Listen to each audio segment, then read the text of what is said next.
Welcome back to the PARCC assessment tutorials. In an earlier tutorial we went over the text-to-speech tutorial to allow teachers and students to know how to navigate that tool.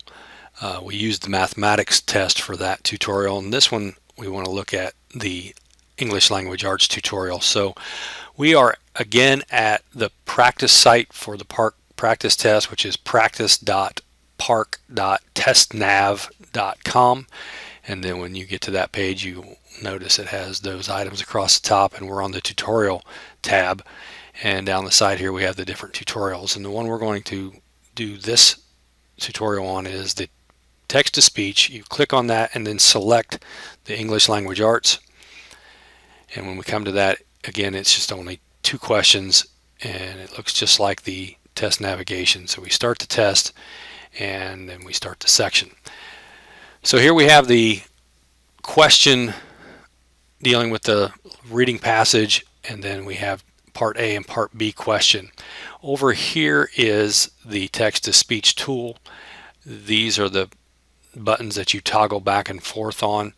When both of those are shaded and you click play, it will play the whole passage.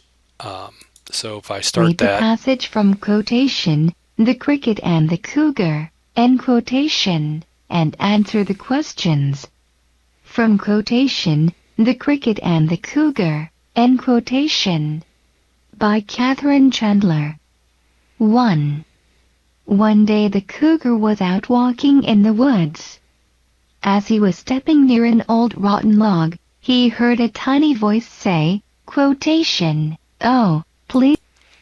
So you'll notice it reads everything in the text, including the quotation, end quotation, which you may want to go over with your students so that they don't get distracted by what that means, because that's just something that when you use text-to-speech, that it actually reads everything within that line, including the punctuation, such as quotation marks.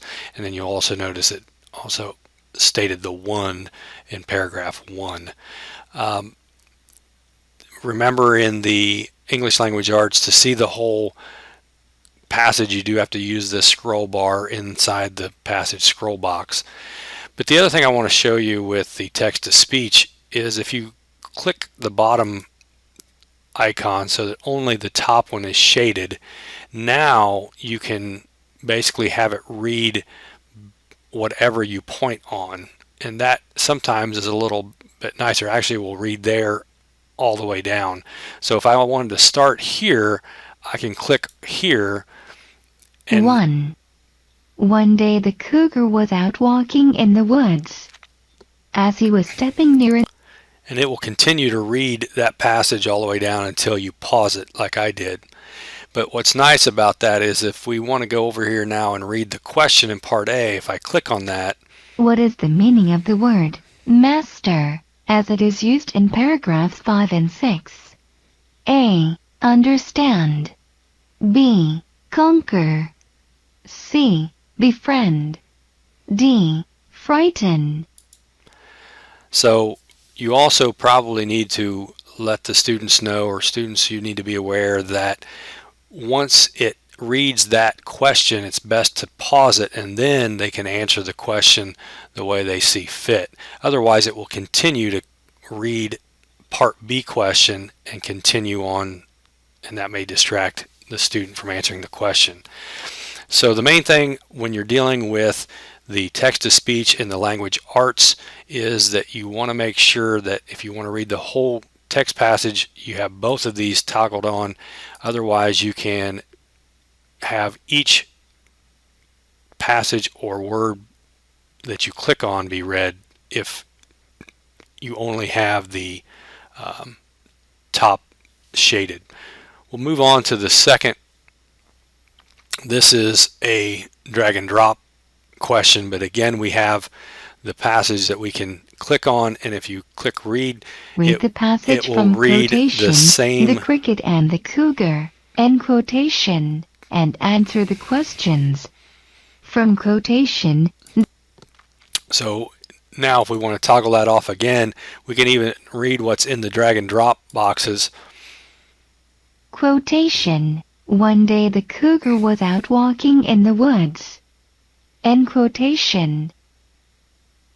Quotation. The cougar looked out and saw a little cricket sitting on a log. End quotation.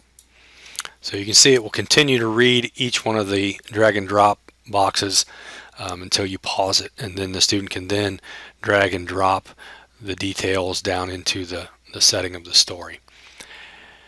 So that is the text-to-speech feature for the English language arts and how you navigate that, and some tips on how to use it effectively while the students are taking the different questions in the language arts test.